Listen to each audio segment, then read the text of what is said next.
Bon, bien, bonjour tout le monde. Il est présentement 11h17, donc on va débuter. Je suis Elisabeth Fortier, agente de projet pour l'Association des producteurs maraîchers du Québec. Donc, je vous souhaite la bienvenue à ce dernier webinaire de la saison sur un projet de réduction des risques liés aux pesticides sur des fermes maraîchères dans les Laurentides. Donc, le webinaire d'aujourd'hui est enregistré et sera disponible sur notre chaîne YouTube par la suite pour ceux qui souhaitent le réécouter. Petit point technique avant de débuter. Ça sera pas long, je vais admettre d'autres participants. Voilà. Donc, quelques petits points techniques. Si vous avez des questions à poser, elles sont les bienvenues. Pendant la conférence, je vous invite de les inscrire dans le chat. En bas de votre écran Zoom, vous avez la fonction chat. Donc, vous pouvez les écrire à l'intérieur. Si c'est des questions de compréhension, j'interromprai nos conférencières pour poser les questions. Sinon, je conserverai les questions pour la fin. À la fin de la présentation, il vous sera aussi possible de poser vos questions de vive voix avec votre caméra ouverte si vous le souhaitez pour faciliter les échanges. Donc, le sujet d'aujourd'hui est réduction des risques sur un projet pilote dans les Laurentides qui a été mené par le MAPAC et par un club conseil, le club Profite au sol. Donc, aujourd'hui, avec nous, nous avons Marie-Ève Bérubé qui travaille à la direction de la phytoprotection au MAPAC et qui viendra vous présenter les grandes lignes du projet. Suivi de Mme Jacinthe Paré, agronome pour le club Profite au sol, qui était vraiment impliquée, qui avait les deux mains dans, dans le projet, qui va venir vous présenter un petit peu là, comment ça s'est déroulé, les défis associés à la réduction des pesticides sur les entreprises maraîchères. Donc, mesdemoiselles, je vous laisse la parole. Merci beaucoup, Elisabeth. Qui va avoir le contrôle de l'écran? Oui, je vais présenter mon écran. Parfait. Oui, c'est ça. Moi, je vais commencer très brièvement, puis après, je vais laisser la place à Jacinthe. Dans le fond, il faut que je présente le screen. Est-ce que vous voyez le PowerPoint? Oui, il faut juste à le mettre. Et voilà, c'est parfait. Oui, ça se peut que j'ai un petit délai, là. C'est pas si pire. C'est pas super, OK. Bon, ben, écoute, je vais me lancer, Jacinthe, pour faire mon petit bout rapidement, puis ensuite te laisser la parole. En fait, moi, dans le fond, je vais vous présenter, tu peux me mettre la diapositive du plan de la présentation. Là. Je vais rapidement vous présenter ce plan-là. Donc, moi, je vais vous parler rapidement des objectifs qu'on visait là, avec ce projet pilote-là. Et par la suite, c'est Jacinthe qui va vous entretenir là, de la démarche d'accompagnement du producteur qu'elle a mis en place, dans le fond, dans le cadre de ce projet-là, auprès des producteurs qui ont participé. Et ensuite, aussi, les bons coups et les défis particuliers au secteur maraîcher là, dans ce projet-là, pour rapidement mentionner que le projet, tu peux changer la diapositive, que le projet portait aussi dans d'autres secteurs, entre autres les grandes cultures et aussi les pommes. Mais là, ici, on va seulement parler de ce qui vous intéresse, le secteur maraîcher. Donc, en fait, les objectifs du projet pilote, dans le fond, j'aurais pu les présenter à l'envers, mais plus, là, finalement, l'idée, c'était de tester une approche d'accompagnement sur un certain nombre d'entreprises pour essayer d'atteindre les objectifs de la stratégie phytosanitaire québécoise en agriculture, qui se termine cette année, mais qui est quand même encore d'actualité. Donc, ces objectifs-là, c'était de diminuer de 25 les risques, autant pour la santé que l'environnement liés à l'usage des pesticides, et aussi, pour y arriver, d'intégrer des stratégies d'intervention qui intègrent davantage la gestion intégrée des ennemis des cultures. Alors, c'était vraiment, c'est vraiment de tester une approche pour y arriver sur la ferme. Tu peux changer la diapositive. Et pour y arriver, évidemment, il y avait quand même une bonne aide financière qui était disponible. Puis je ne veux pas entrer dans les technicalités, ce n'est pas ça qui est intéressant. Ce que je pense qui est intéressant ici de montrer, c'est que, dans le fond, cette aide financière-là était en deux volets. Il y avait des sommes qui étaient réservées pour le temps investi par le producteur jusqu'à concurrence d'un certain maximum d'heures. Et il y avait aussi des sommes additionnelles pour des services conseils qui étaient requis justement pour avoir cet accompagnement-là un peu plus soutenu en termes de prise de décision, d'établissement d'un plan d'action, de dépistage, de temps de dépistage, des choses comme ça, qui s'additionnaient aux sommes déjà disponibles là, au programme Service Conseil. Donc, vous voyez un peu là, les montants là, qui étaient disponibles là, selon les années. J'en parle pas plus longuement, mais c'était pour vous dire que finalement, les producteurs qui ont participé ont eu une rétribution pour leur temps, en plus d'avoir de l'aide de plus des conseillers. Alors, voilà, je te laisse la parole, Jacinthe. Bon, donc c'est à mon tour. Oui, donc bonjour, oui, moi c'est Jacinthe, je travaille au Club Conseil Profite au sol depuis 2014. J'accompagne plutôt les producteurs de petits fruits et les producteurs de crucifères en régie conventionnelle. Puis, j'ai participé au projet pilote qui a été proposé par le MAPAC. C'était sur une durée de 3 ans, donc 2017 à 2019. Puis, on a eu 7 entreprises qui ont participé au projet avec nous. C'est sûr que si on regarde sur la Rive-Sud, dans la grande culture, c'était une centaine d'entreprises, mais c'est un petit peu plus différent du côté maraîcher. Les producteurs qui ont participé, c'était vraiment de leur propre gré. Puis, ils étaient vraiment intéressés à réduire les pesticides puis à avoir des meilleures actions, faire des meilleures actions. Donc, c'était vraiment intéressant de travailler avec eux. Donc, si on commence, le point de départ du projet, c'était en 2017. On a rempli un questionnaire avec les producteurs qu'on appelle un EGT. C'est une évaluation de la gestion intégrée des agricultures et de la gestion des pesticides. Donc là, c'est un grand titre pour dire, dans le fond, qu'on a posé plein de questions aux producteurs à voir c'était quoi leur régie. Je vais remonter des exemples de questions sur l'autre diapo. C'est quoi qu'ils faisaient comme il faut ou, dans le fond, les points forts ou les points faibles. Puis aussi, en 2017, on a demandé aux 7 entreprises de nous fournir leur registre de pesticides. Puis moi et mes collègues, on a inscrit toutes leurs données dans l'IRPEC. L'IRPEC, c'est sur Sage Pesticides. Je vais vous en parler un petit peu plus tard aussi. Puis avec ces données-là, ben, on a pu sortir des chiffres sur leurs indices de risque pour la santé puis leurs indices de risque pour l'environnement. Puis c'est à partir de ces chiffres-là qu'on est parti pour améliorer, dans le fond, les points faibles là, sur l'entreprise à améliorer. Ici, je vous ai mis des exemples de questions qu'on a posées aux producteurs. C'est vraiment un grand formulaire, fait que je vous ai pas mis toutes les questions. Mais vous avez un exemple de la table des matières. Comme à la section 2, on a parlé de la Régie générale des cultures, la gestion des engrais. On a parlé aussi des semences enrobées ou non enrobées, la rotation de culture. Moi, vu que j'accompagne des producteurs de petits fruits, on a parlé de la désinfection des équipements pour la taille dans les framboisiers et les bleuetiers. On a parlé d'un gros bloc, c'était vraiment le dépistage, comment on pouvait améliorer le dépistage. Puis, la grosse partie du document, c'était sur la gestion des pesticides. Donc, vous voyez à votre droite un tableau. Ça, c'est juste aussi un exemple de question que j'ai posé aux producteurs par rapport à l'entretien et réglage du pulvérisateur. Est-ce qu'il faisait un réglage du pulvérisateur à chaque année? Est-ce qu'il utilisait des buses antidérives? Dans le fond, toutes les questions qu'on peut poser par rapport à l'entreposage des pesticides, comment qu'eux, ils se protégeaient aussi quand ils manipulaient les pesticides. Donc, avant de continuer, je vais juste, je ne sais pas si vous voyez le petit carré dans le coin, là, je vais le passer. Avant de continuer, je vais vous parler de l'IRPEC sur Sage Pesticides parce que c'est peut-être pas tout le monde qui est familier avec les acronymes IRE et IRS que vous voyez ici.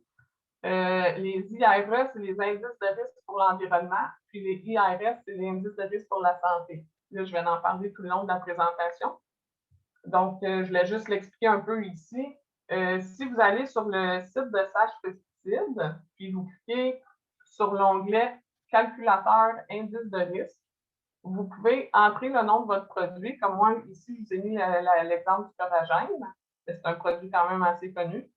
J'ai mis 250 ml à l'hectare. Ça me sort un IRS de 4 puis un IRE de 91. Ça, ces chiffres-là, ça sort de où? Bien, dans le fond, c'est l'IRPEC ici, qui est l'indicateur de risque des pesticides du Québec. C'est eux qui ont comme fait l'outil pour calculer la dangerosité des produits selon s'il était toxique pour les humains, s'il est cancérigène, s'il est dangereux pour les pollinisateurs.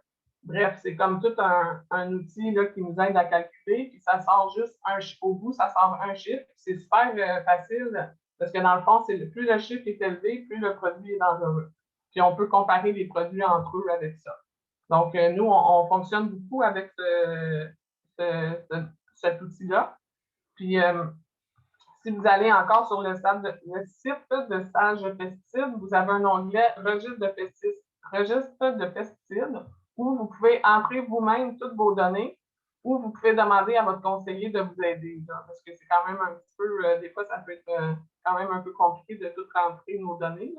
Mais ça se fait super bien. Puis à la fin, ça sort un beau sommaire global de l'entreprise. On peut le sortir ici culture par culture. Donc, ça, c'est très intéressant. Bon, là, ce que ça donne, je vous ai mis un exemple ici d'un sommaire d'un de mes producteurs qui cultive 11 hectares en chou-fleur. Puis avant de parler de l'exemple, ben ça, c'est juste pour vous dire que c'était la première année du projet, c'est ça qu'on a fait. En 2017, on a inscrit tous les pesticides, ça a donné un tableau comme ça pour chaque culture. Donc, ce producteur-là, il cultive 11 hectares en chou-fleur. Ça, c'est tous les pesticides qu'il a mis dans son année 2017. Puis là, je veux spécifier qu'ici, si vous voyez là, le Eco puis le Silencer, ça marque qu'il en a mis quand même 14 fois ou 11 fois. Mais ça ne veut pas dire qu'il a mis les 14 fois sur le 11 hectares au complet. Le producteur, il peut avoir juste des petites parcelles ou il peut l'avoir appliqué juste dans un champ. Mais dans tout son été, il a mis 14 fois du Eco. Le calculateur, comment ça fonctionne, c'est que lui, il rentre tout le nombre de litres qu'il a appliqué sur le nombre d'hectares, puis il sort un indice global. Ici, je vous l'ai encadré en rouge. Son IRS est de 3046, puis son IRE est de 1044 pour la culture des choux-fleurs. Là, quand je me suis assis avec le producteur et que je lui ai montré ça, c'est sûr qu'il a été très surpris, puis il était même choqué de voir que dans sa culture de chou-fleur, son indice de risque pour la santé est à 3046. C'est quand même pas le fun. Fait que lui, il s'est dit, moi, je veux travailler pour réduire mes indices de risque pour la santé sur mon entreprise. Donc, le plan d'action que Marie-Ève parlait tantôt, que le MAPAC demandait de faire un plan d'action à chaque année ici, ben lui, il s'est dit, moi, je veux réduire mes indices de risque. Chaque producteur, il y avait des indices, il y avait un plan d'action différent, si je peux m'exprimer. Tout le monde avait des buts différents à atteindre, mais il faut remettre un plan d'action au MAPAC dans le projet pilote. Ben ici, j'ai justement un exemple d'un plan d'action. Ce plan-là, c'est un exemple d'une de mes productrices qui cultive du maïs sucré. Puis, elle, dans le fond, elle voulait réduire ses herbicides. C'était ça son but. Si vous regardez sur la troisième ligne, ici, je vous ai mis, elle a écrit « Lecture et recherche pour trouver un outil de désherbage mécanique plus efficace. 5 heures. » Donc, ça veut dire que dans son hiver 2018, elle a passé 5 heures à faire des recherches puis à essayer de même aussi soit suivre des formations ou quoi que ce soit pour essayer de trouver un meilleur outil de désherbage pour son maïs. C'est ça, c'est l'exemple du plan d'action que le MAPAC voulait avoir. C'était les points à améliorer, puis les heures que les producteurs y ont passées sur le projet pilote de la réduction des pesticides. Dans le fond, ce n'est pas les heures que le producteur a passées au champ, si je peux m'exprimer ainsi, ce n'est pas les heures qu'il a fait du sarclage au lieu de mettre un herbicide, mais c'est plutôt les heures qu'il a passées avant à essayer là, d'avoir des meilleures méthodes là, pour réduire ces indices de risque. Là, depuis tantôt que je parle des produits et des indices de risque, mais dans le fond, il y a d'autres bonnes pratiques ici qu'il faut faire en amont avant d'appliquer un produit. Il y a les rotations plus longues. Ça, on a beaucoup parlé avec les producteurs. Il y a des engrais verts, soit des engrais verts intercalaires ou des engrais verts après la culture principale. D'ailleurs, il y a 3 de mes producteurs qui ont essayé des engrais verts intercalaires, soit dans la culture de fraises, dans la culture de chou-fleur, puis dans la culture de maïs sucré. Donc, ça, c'était toutes des nouvelles techniques qu'on a adoptées à cause justement du projet de pilote des pesticides. Les 7 producteurs ils ont parlé de meilleurs outils pour le sarclage pour pouvoir réduire les herbicides. Puis aussi, la grosse partie du projet, ça avait rapport avec le dépistage, parce que comme tout le monde sait, en maraîcher, c'est vraiment le nerf de la guerre, si je peux m'exprimer ainsi, c'est d'avoir un meilleur dépistage pour pouvoir réduire les applications. Dépistage, j'ai suivi avec le producteur. Donc, nous, au Club Conseil Profitosol, on offre un service de dépistage 1 ou 2 fois par semaine, dépendamment de la culture.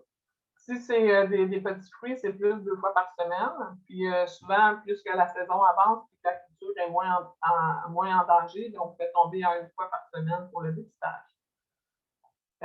On a suivi toutes les règles de l'art, comme on peut dire. Quand il y avait du dépistage qui était fait 1 à 2 fois par semaine dans le même champ, puis on attendait d'avoir le seuil d'intervention pour chacun des insectes avant de recommander un produit. Puis, ce n'est pas tous les insectes qui ont des seuils d'intervention reconnus. Des fois, il y en a qui n'ont pas de seuil d'intervention. Donc, là, j'ai travaillé du cas par cas avec les producteurs à savoir, eux, ils étaient où leur seuil de tolérance. Mettons, les tétraniques ou n'importe quel autre insecte. Là, le producteur, il me dit, OK, ben moi, rendu à tel point, là, je vais intervenir avec un produit. Donc, il y avait beaucoup de discussions avec les producteurs. Puis, à chaque fois qu'il y avait une recommandation à faire, on avait une discussion dans le fond des options de produits qu'on pouvait choisir. C'est sûr que nous, on a essayé de favoriser les pesticides bio, mais je dirais que surtout dans les petits fruits, là, les pesticides bio, c'est encore difficile là, à intégrer. Mais par contre, on a bien intégré les produits à moindre risque. Il y a beaucoup de producteurs qui ont sorti les produits les plus dangereux sur leur entreprise pour intégrer des produits moins dangereux. On a aussi parlé de la lutte biologique, les acariens prédateurs, comme par exemple dans les framboises pour combattre les tétraniques. Puis j'ai 2 producteurs qui ont utilisé les tricogrammes pour contrer la pyrale du maïs dans le maïs sucré. Fait que ça aussi, ça a été une bonne expérience de ce côté-là. Les outils disponibles pour voir les indices de risque, bien là, je vous ai parlé au début de la présentation qu'il y a Sage Pesticide. Vous pouvez aller vérifier sur Sage Pesticide, mais on n'a pas toujours l'ordinateur ou c'est pas tout le monde qui est habile des fois là, avec son cellulaire. Donc, des fois, il y en a qui aiment mieux avoir des outils en papier là, à côté de leur registre de pesticides pour pouvoir consulter les produits. Nous, au Club Conseil Profitosol, on a réalisé en 2016 et 2018 2 outils pour les cultures qu'on dépiste le plus souvent, c'est-à-dire les crucifères et les petits fruits. Ces outils-là sont disponibles gratuitement sur AgriRéseau. Vous pouvez aller les chercher en PDF. Ça va vous indiquer, dans le fond, on a pris tous les produits homologués pour chacune des cultures, puis on les a sortis avec un code de couleur pour montrer leur dangerosité. Donc, quand le produit est écrit en rouge, un peu comme un feu de circulation, là, quand le produit est écrit en rouge, ça veut dire que c'est des produits plus dangereux. On a aussi écrit s'il était dangereux pour les pollinisateurs, s'il était plus dangereux qu'il soit l'érosion ou le lessivage. Donc, on a tout regroupé ça dans 2 cahiers, puis c'est facile là, à consulter. Par contre, le petit bémol avec nos 2 cahiers, c'est qu'ils n'ont pas été refaits depuis 2016 et 2018. Donc, avant de les consulter, il faut quand même s'assurer que le produit est encore homologué, parce qu'on n'a pas fait de mise à jour depuis que ça a été fait. Les autres outils disponibles qui sont très populaires, là, c'est sûr que moi, je parle un petit peu plus pour les petits fruits. Ici, vous voyez une fiche avec des fraises. Ça, c'est la fiche production fruitière intégrée de l'IRDA. Et on fait 4 belles fiches. L'IRDA, ils ont fait les fraises, les framboises, les bleuets et les pommes. Puis ça, c'est super facile parce qu'en un coup d'œil, sur une feuille, on voit le nom du produit, on voit s'il est homologué pour l'insecte visé ou la maladie, on voit s'il est dangereux pour les pollinisateurs, puis on voit ses indices de risque. Donc, c'est super facile avec la feuille de choisir un produit moins dangereux. Puis, par contre, cette fiche-là n'a pas été mise à jour non plus depuis 2019. Si on veut avoir des outils qui sont mis à jour à chaque année, sûrement que vous connaissez le guide de traitement phytosanitaire des petits fruits qui est fait par le CRAC. Ici, je vous ai mis un exemple avec les framboises, mais il y a aussi pour les bleuets et les fraises. Puis sinon, pour les légumes, vous avez le RAP, Réseau d'avertissement phytosanitaire au centre. Ici, je vous ai mis un exemple pour les crucifères. Ça aussi, c'est très utile. À chaque année, ils nous sortent un document avec tous les produits homologués puis avec leurs indices de risque là, qu'on peut voir au bout de la ligne. Je vais prendre une petite gorgée d'eau.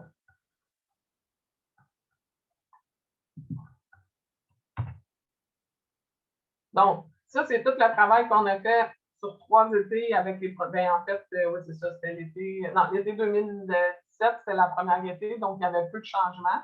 Mais l'été 2018 et l'été 2019, c'est tout le travail qu'on a fait avec les producteurs, qu'on s'est assis avec eux, qu'on a essayé de trouver des façons de réduire les applications. Puis si on n'avait pas le choix, ben, on essayait de prendre des produits à moindre risque. Ce que ça donne, pour vous donner un exemple, au bout de 3 ans, bien là, ici, j'ai pris le même exemple de mon producteur qui fait 11 hectares en chou-fleur que je vous ai montré au début de la présentation. Pour que ça soit plus facile à voir, je vous ai mis l'année 2017 en bleu pâle, l'année 2018 en bleu foncé, puis l'année 2019 en blanc.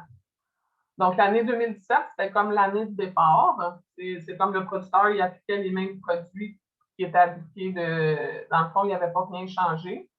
Puis en 2018, on a essayé de réduire. Là, si vous regardez les totales au bas du tableau ici, on peut voir que l'année 2017 et l'année 2018 est pas mal semblable. Là. Il n'y avait pas vraiment de changement au niveau de ces IRE et ces IRS. Mais si on regarde en 2019, on voit une diminution de presque 40 à 45 de ces indices de risque. Pourquoi? Bien, le producteur a enlevé le chlorpyrifos dans ses chou-fleurs pour mettre le produit spinosad, le produit de Success, contre la mouche du chou. Puis il a aussi beaucoup réduit ses applications dans les haricots. Si vous voyez ici, là, ces haricots, ça l'a beaucoup réduit. Si vous me posez la question pourquoi il y a des zéros ou des petites lignes, quand il y a une petite ligne, ça veut dire qu'il n'a pas fait cette culture-là pendant cette année-là. Mais quand il y a un zéro, ça veut dire qu'il a cultivé, mettons, de l'avoine, mais qu'il n'a mis aucun pesticide dans son avoine. Souvent, c'est des engrais verts. L'avoine ou le blé d'automne, c'est des engrais verts. Donc, ici, on peut voir que ce producteur-là, il a pu avoir son aide financière du MAPAC parce qu'il a réduit ses indices de risque de 40 à 45 au bout de la 3e année. J'ai d'autres exemples, par exemple, pour vous montrer que ça n'a pas toujours été facile. Ici, j'ai 3 exemples différents de 3 producteurs différents, mais je vous les ai mis dans le même tableau. Vous avez sur la ligne 1 un producteur qui fait des fraises, puis j'ai encadré en rouge l'année 2018.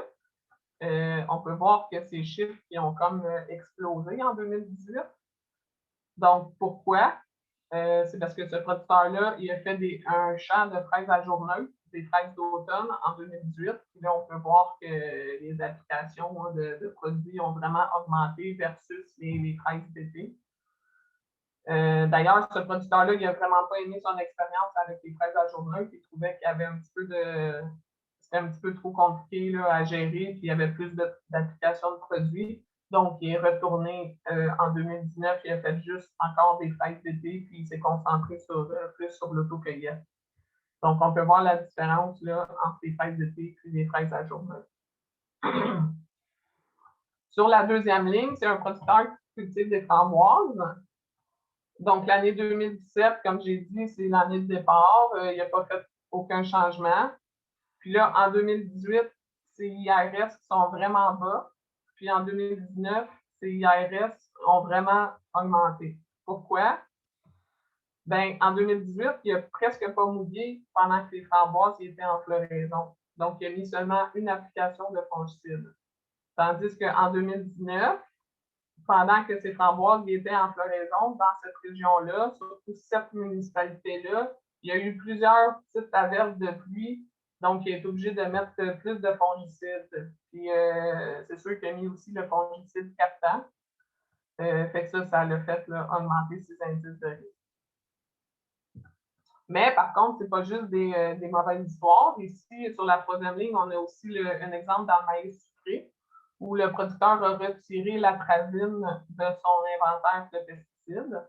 Puis on peut voir qu'en 2017, l'atrazine faisait augmenter ses indices de risque. Tandis qu'une fois qu'il a enlevé l'atrazine, on a diminué aussi.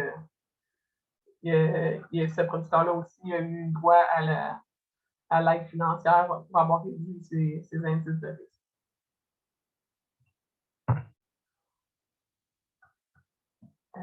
Dans le fond, ici, je vais vous faire un bilan du projet pilote, les bons coups et défis pour le secteur maraîcher. C'est sûr que si on regarde, je ne sais pas si vous aviez un peu regardé ce qui se passait en grande culture sur la Rive-Sud, il y a eu plus de producteurs qui ont participé, puis il y a aussi eu beaucoup de réduction des indices de risque du côté de la grande culture, mais du côté maraîcher, ça a été un petit peu plus difficile, ça a été un petit peu plus ardu. Mais par contre, les bons coups, je vous dirais, c'est qu'il y a eu une prise de conscience envers les produits les plus à risque. Moi, c'est rendu comme un automatique. Là, les producteurs, dès qu'ils ont un traitement à faire, ils vont regarder leurs documents, puis ils vont regarder le produit qui est moins dangereux. Ils vont toujours essayer de faire une rotation de produits, puis de toujours regarder leurs indices de risque maintenant. C'est vraiment rentré là, dans leur routine. Puis aussi la manipulation plus sécuritaire des pesticides. Parce qu'une fois qu'ils ont vu que les indices de risque étaient tellement élevés pour leur santé, ben ça les a comme frappés, là, comme je peux dire. Puis là, ils ont décidé d'être plus sécuritaires au niveau de la manipulation des pesticides. Ils ont adopté des nouvelles techniques, du régras intercalaire, comme j'ai mentionné tantôt, des rotations plus longues, aussi de l'engrais vert après la culture principale. Donc, ils ont adopté beaucoup de nouvelles techniques et tout ça grâce au projet pilote. Il y a eu une grosse diminution des herbicides aussi. Je dirais que la plupart des producteurs qui ont participé à ce projet-là, ils ont essayé de réduire au maximum les applications d'herbicides dans leur champ. Par contre, les défis, ben là, la production maraîchère est vraiment à la merci de la météo. On ne peut pas, quand les fraises, les framboises ou les bleuets sont en floraison et qu'ils mouillent tout le temps, ben c'est pas mal difficile de réduire les fongicides. Donc ça, c'est un côté qui était plus difficile là, à s'adapter pour le secteur maraîcher. Puis aussi les nouveaux insectes ravageurs. Juste pour nommer la drosophile ALTHT, le scarabée japonais. C'est tous des nouveaux insectes qui nous arrivent de d'autres pays. Puis quand ils arrivent en Amérique du Nord, ils n'ont pas de prédateurs naturels ici. Donc, les producteurs, ils n'ont pas vraiment le choix d'utiliser des insecticides là, contre ces insectes-là. Fait que ça aussi, c'est un côté un petit peu plus difficile là, de réduire les applications de pesticides là, du côté maraîcher.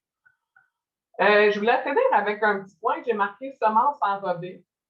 Parce que je me suis rendu compte pendant les 3 années que j'ai accompagné les producteurs qui étaient plus ou moins conscients de qu'est-ce qu'il y avait sur les semences. Oui, je veux dire, les producteurs sont conscients qu'il y a des pesticides sur leurs semences. Là. Je ne dis pas qu'ils ne savent pas, mais ils sont plus ou moins conscients de c'est quoi le produit.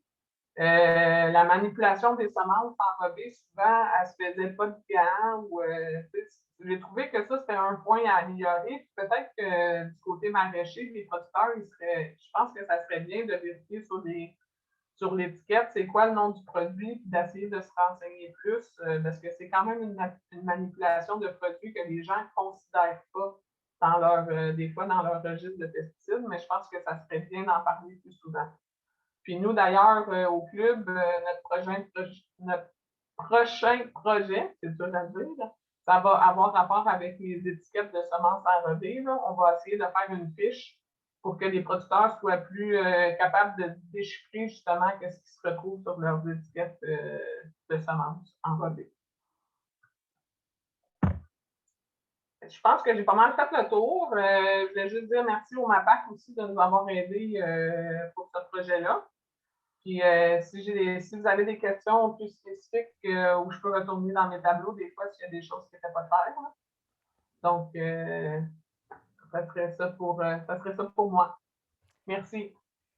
Merci beaucoup, Jacinthe. Très bonne présentation. Très intéressant de voir l'accompagnement, puis l'utilisation des IRS, IRE là, pour vraiment faire prendre conscience aux producteurs et travailler sur ça. C'est une bonne approche. On a une question de la part de Christine Villeneuve dans le chat.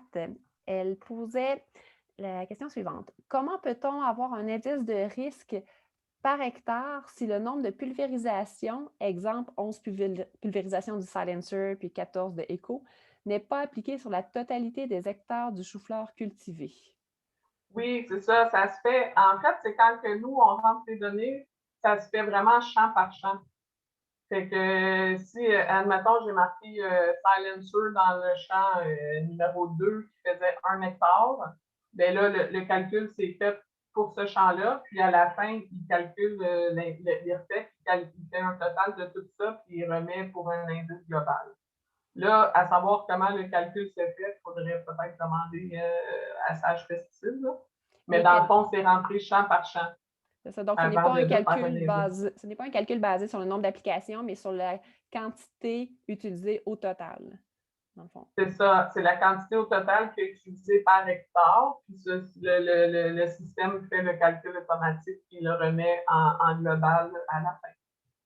Mais j'aurais pu le sortir juste pour un champ si je voulais aussi, mais là, ça faisait trop d'exemples à montrer. Merci. J'espère que ça a répondu à la question. Oui, elle dit merci. Est-ce qu'il y a d'autres personnes qui souhaitent poser des questions, soit via le chat ou de vive voix? Vous êtes les bienvenus. Sinon, moi, j'en ai une. OK, oui. Quelle est la suite? Oui, bien là, ça, il faudrait que je demande peut-être à Marie-Ève. J'ai vu que Karine était là aussi, de ma part de Blainville. Moi, j'ai fini avec eux en 2019. Après ça, en 2020 aussi, il y a, comment il s'appelle? Luc Belleville qui travaille avec, voyons, c'est-tu Verda? Oui, c'est ça. Je pense. C'est un chercheur en économique, là. Lui, il va faire il a pris toutes les données, il va regarder si économiquement parlant, c'était plus payant pour la ferme de prendre des produits à moindre risque ou de prendre des produits à risque plus élevé. Fait que dans le fond, lui est en train de mettre ça du côté économique. Puis là, moi, j'attends à savoir ce qui va se passer après. Là. Je sais pas, Marie-Ève, est-ce que tu es là? Oui, je suis là. En fait, c'est pour préciser peut-être un peu, en fait, ce que Luc Bézil il va faire, c'est qu'il va sortir des ratios coût-efficacité. Autrement dit, il va essayer de déterminer c'est lesquelles les meilleures pratiques qui ont permis à moindre coût de faire descendre les indices de risque. C'est sûr que dans le secteur maraîcher, là, avec cette entreprise, c'est pas un gros échantillon. On ne s'attend pas à ce qu'on ait des conclusions là, qui vont pouvoir être extrapolées à l'ensemble du Québec. Là, on s'entend, mais ça va quand même nous permettre. Je dirais pour la suite, là, pour répondre peut-être à l'autre question, c'est sûr que là, il y a le plan d'agriculture durable qui a été annoncé, puis c'est un peu, vous aurez compris, ce qui va prendre la place, le volet pesticides de ce plan-là va prendre la place de la stratégie. Fait que de certaine façon, on reconduit un peu les choses avec des objectifs révisés, mais c'est toujours un peu les mêmes actions qu'on va essayer de mettre en place. Mais dans le cadre du plan d'agriculture durable, il va y avoir une mesure de rétribution. Puis je crois que ces informations-là qu'on va avoir avec le travail de Luc Belzile vont nous aider, entre autres, là, à peut-être mieux voir comment on fait pour aider les producteurs à améliorer leur bilan. Autant dans le plan d'agriculture durable, il y a toujours les indices de risque qu'on veut diminuer, mais aussi les quantités utilisées. Fait que je crois que c'est sûr que ça, c'est un autre gros défi, là, surtout pour un secteur comme le secteur maraîcher où, comme Jacinthe l'a bien expliqué, on est dépendant bien souvent des fongicides, puis c'est difficile de réduire. Mais je crois que ça va nous aider justement à mieux voir où on peut aider. Puis, le MAPAC aide financièrement quand même avec certaines pratiques. Il donne des montants pour des tricogrammes, des filets d'exclusion, des choses comme ça. Bon, je crois que moi, je vois ça un peu comme ça, c'est de nous aider à mieux voir c'est où qu'on est le mieux d'investir, où on est le mieux d'aider financièrement pour essayer d'atteindre ces objectifs-là tous ensemble, parce que ça ne peut pas être juste aux producteurs de s'organiser avec le problème, là, certainement pas. Fait que moi, c'est un peu comme ça que je vois ça. Mais de suite au projet pilote, c'est sûr que la démarche d'accompagnement qu'on a vue là, on voit qu'elle fonctionne. On voit quand même qu'il y a des choses qui changent, juste de prendre plus en compte les risques dans les produits, de changer cette mentalité, cette perception-là, c'est déjà un gros pas en avant. Je pense que ça peut juste aider par la suite à changer les décisions qui sont prises à la ferme. Puis d'intégrer des nouvelles techniques. Je crois que ça montre l'importance de la relation conseiller et producteur de près. Puis, bon, on le dit souvent, puis on le répète, là, je sais que des fois, on n'a pas l'impression que ça avance aussi vite qu'on voudrait, mais d'améliorer cette possibilité-là que que les conseillers soient capables de faire cet accompagnement-là, parce que c'est sûr que ça prend du temps. Puis souvent, on le sait comment ils ne sont pas nombreux pour faire le travail qu'on aimerait qu'ils fassent. Fait que c'est vraiment d'essayer de mieux travailler pour atteindre ces objectifs-là. Voilà. Et moi, j'aurais un petit commentaire pour les producteurs qui nous écoutent. Donc, le projet pilote qui a été présenté par Jacinthe, oui, il a été financé en partie par le MAPAC, mais il y a certaines des étapes qu'elle a réalisées à l'intérieur du projet qui sont disponibles à l'heure actuelle à tous les producteurs et qui sont subventionnées via le programme Service Conseil. Donc, quand elle a discuté au début de l'EGP, c'est une évaluation détaillée ciblée, faire le plan d'action sur la ferme. Ça, c'est quelque chose qui est possible pour tous les producteurs à faire avec leur agronome et c'est financé via les services conseils. Donc, si vous voulez vous embarquer dans ça. Même chose pour Sage Pesticides, l'utilisation de vos calculs, le calcul de vos indices de risque sur votre ferme avec l'outil Sage Pesticides, c'est possible. Ça, vous n'avez pas besoin d'un agronome qui vous accompagne. Vous êtes capable de le réaliser par vous-même à la ferme. Donc, c'est 2 étapes que vous pouvez faire dès maintenant là, si vous êtes intéressé sur votre entreprise là, à mettre en place pour avoir un portrait et faire l'analyse de ce portrait-là. Très bon point, Elisabeth. J'avoue que c'est important de le rappeler que c'est disponible puis qu'on encourage justement les gens, les producteurs à utiliser ce service-là, entre autres le GP, parce que c'est la première étape pour ensuite progresser puis adopter des nouvelles pratiques. Donc, je peux arrêter peut-être. Je peux faire pause share, j'imagine. Je ne sais pas, là. C'est-tu stop share ou... Oui, stop share. Ouais, bon, il n'y a pas d'autres questions qui apparaissent sur le chat ou de voix. Fait que sur ça, je vais vous remercier, Jacinthe et Marie-Ève, d'avoir animé ce webinaire. Bien, merci. Les risques aux pesticides. Je rappelle que le webinaire, pour ceux qui sont arrivés en cours de route, là, sera disponible sur notre chaîne YouTube. Donc, si vous avez raté le début, il sera possible de le revisionner. Et sur ça, je vais vous souhaiter à la prochaine. Les webinaires, ça a été quand même un succès, donc ça devrait reprendre l'année prochaine, durant la saison morte. Parfait. Sera présente. Merci tout le monde. Merci tout le monde. Bonne fin de journée. Merci.